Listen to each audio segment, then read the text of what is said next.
अभी अभी हम लोग पाठ के क्रम में बहुत बड़े महापुरुष के वाणी को सुन रहे थे। साधारण जनों की वाणियों का प्रभाव मनुष्य के जीवन में नहीं पड़ता है, लेकिन जो महापुरुष होते हैं यदि उनकी वाणी को कोई दिल से मन में धारण करे तो वह संसार सागर से पार हो जाता है। सज्जनों, एक होता है वचन, दूसरा होता है परवचन, तीसरा होता है भाषण और चौथा होता है अमृत वचन। हम लोग अपने परिवार के सदस्य के बीच बोलचाल की भाषा में जो बोलते हैं, इस साधारण भाषा को वचन कहा जाता है। और संत महात्माओं के, बड़े बड़े विद्वानों के वाणी को कंठस्थ करके जो सुनाते हैं उसको परवचन कहा जाता है। पर वचन यानी दूसरों का वचन।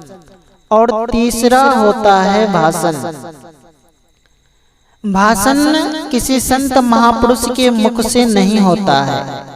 अधिकतर हम लोग देखते हैं चुनाव के समय में बड़े बड़े नेता लोग क्या करते हैं, बड़े बड़े मंच लगवाकर सबको इकट्ठा करके बहुत लंबे लंबे भाषण देते हैं।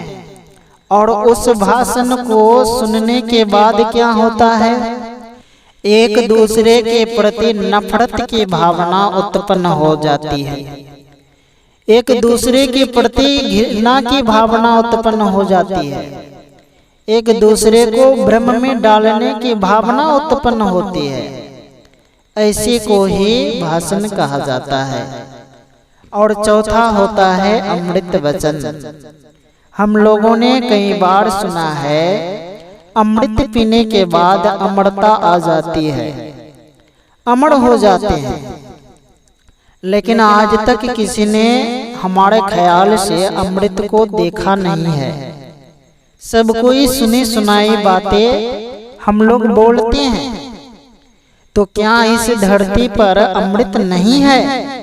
यह भी नहीं कह सकते हैं, क्योंकि जो बात झूठी होती है उसका कोई अस्तित्व ही नहीं रहता है।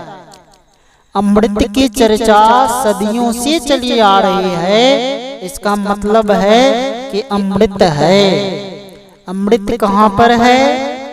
तो एक बड़े अच्छे संत हुए, संत दरिया साहब, वे कहते हैं अमृत है बातों की बात, अमृत है संतों के पास।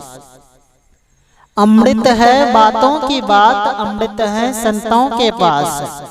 दरिया जाके नाम अनंतता को पी के अमर होए संत।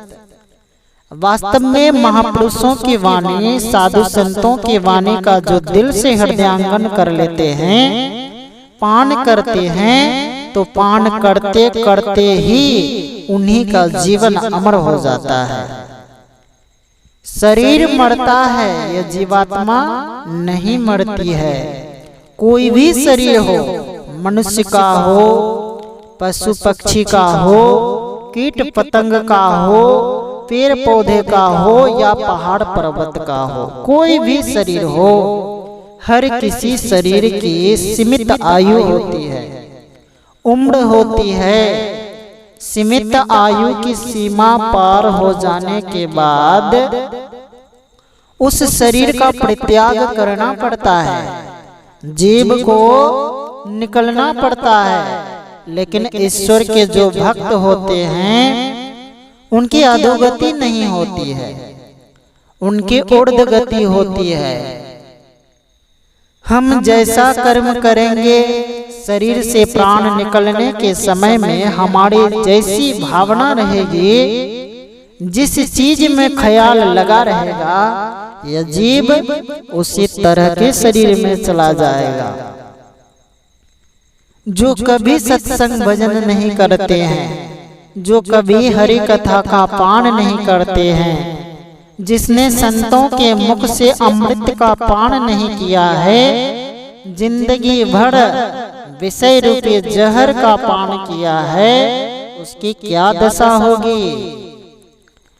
अंत समय में भी ईश्वर भगवान परमात्मा गुरु का नाम जिसके मुंह पर नहीं आता, तो जिसको अंत समय में भी सदगुरु का नाम मुंह पर नहीं आवे, भगवान का नाम मुंह पर नहीं आवे, तो फिर उसकी अधोगति होनी ही है। इसमें कोई संशय की बात नहीं है।